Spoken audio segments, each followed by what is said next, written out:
বাঙালিদের পছন্দের খাবারের তালিকায় মূলত রয়েছে মাছ, ভাত, ডাল, শুটকি এগুলো। মাংস তারা কম খেলেও এগুলো কিন্তু মিস করে না। তো আমিও আজকে একটা শুটকি ভুনা করলাম, যদিও সবাই পারে, তো আমিও যেভাবে রান্না করি সেভাবে আপনাদের সাথে শেয়ার করলাম। তো হ্যালো গাইস, আসসালামু আলাইকুম, welcome back to my another video.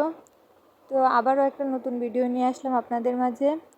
ভাবলাম আজকে একটু শুটকি ভুনা করি, কী ভিডিও দিব ওইটাই ভাবতে পাই না, তাই এটাই শেয়ার করি আপনাদের সাথে। আর যেহেতু এখন লাকড়ি দিয়ে রান্না করা লাগে, যেহেতু গ্যাস থাকাও নাই আমাদের এলাকায়, যাও কিছুদিন মাঝে গ্যাস ছিল আর এখন তো গ্যাস আসেই না। তো এখানে আমি পেঁয়াজ, মরিচ, শুটকি, রসুন এগুলো সব তৈরি করে একসাথে নিয়ে আসছিলাম। আর এদিক দিয়ে চুলায় আগুনটা আগে ধরায় নিয়েছিলাম, একসাথে সব পারা যায় না। এখানে আমি ভালোভাবে যেই পেঁয়াজ মরিচগুলো কেটে রাখছিলাম ওইগুলো দিয়ে দিতেছিলাম, আর মরিচটাও দিয়ে দিতেছিলাম।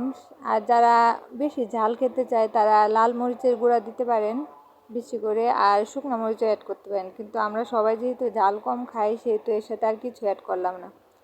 তো এটা নাড়াচাড়া পর্যন্ত অপেক্ষা করতে থাকলাম যতক্ষণ না পর্যন্ত লাল হয়। আর আমার পেজটা নতুন, সবাই একটু ফলো দিয়ে দিবেন, সবাই সবার পাশে থাকবেন, আমিও সবার পাশে থাকবো। আসলে একজন আরেকজনের পাশে থাকলে আগানো সম্ভব। অনেকে কী করে ফলো দিয়ে আবার আনফলো করে দেয়, এরকম করলে খুবই খারাপ লাগে। যেহেতু আমরা ধরতে পারি না যে ফলো লিস্টে কারা আনফলো করছে, তার জন্য এগুলো সমস্যা হয় আর কি। আর কি বলবো, আম গাছে যেমন অনেক বোল ধরে, কিছু বোল তো ঝরে পড়ে যায়, এরকমই অবস্থা। 100টা ফলো দিলে 50টা ব্যাক আসে আর 50টাই নেই। আচ্ছা যাই হোক, এদিক দিয়ে আমার শুটকি তোর পেঁয়াজ মরিচ প্রায় লাল হয়ে এসেছে, এজন্য আমি এতে মরিচ লবণ অ্যাড করে দিলাম। যেহেতু মশলাটা এই যে পেঁয়াজগুলো লাল হয়ে আসছিলো, আর সাথে একটু পানি দিয়ে দিচ্ছি, আর এর সাথে শুটকিও দিয়ে দিলাম। আর কিছুক্ষণ রাখার পরে যে লাল একটা কালার আসলো, প্রথমে কিন্তু লাল কালারটা আসে নাই। তো এই দিক দিয়ে এটা আমি ঢাকনা দিয়ে লাগাই দিলাম।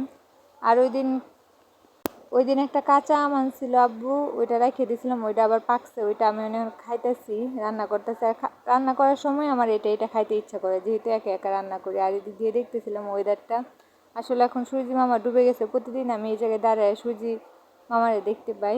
তো এদিক দিয়ে মুরগিও বলতেছিলাম খাইবো নাকি, তো মুরগি তো আর খাইলো না, তো আমি এদিক দিয়ে সবটা খাইতেছিলাম। তো এদিকে দিয়ে আসি যে তরকারিটা প্রায় ঝোলটা কমে গেছে, তরকারিটা হয়ে গেছে প্রায়, আর একটু কমলেই নামায় নিব। তো বারোভাবে নাড়াচাড়া দিয়ে আমি রাইখে দিতেছিলাম। আর ওই যে ঝোল দিছিলাম এরপরে কিন্তু আমি তার ঝোল অ্যাড করি নাই।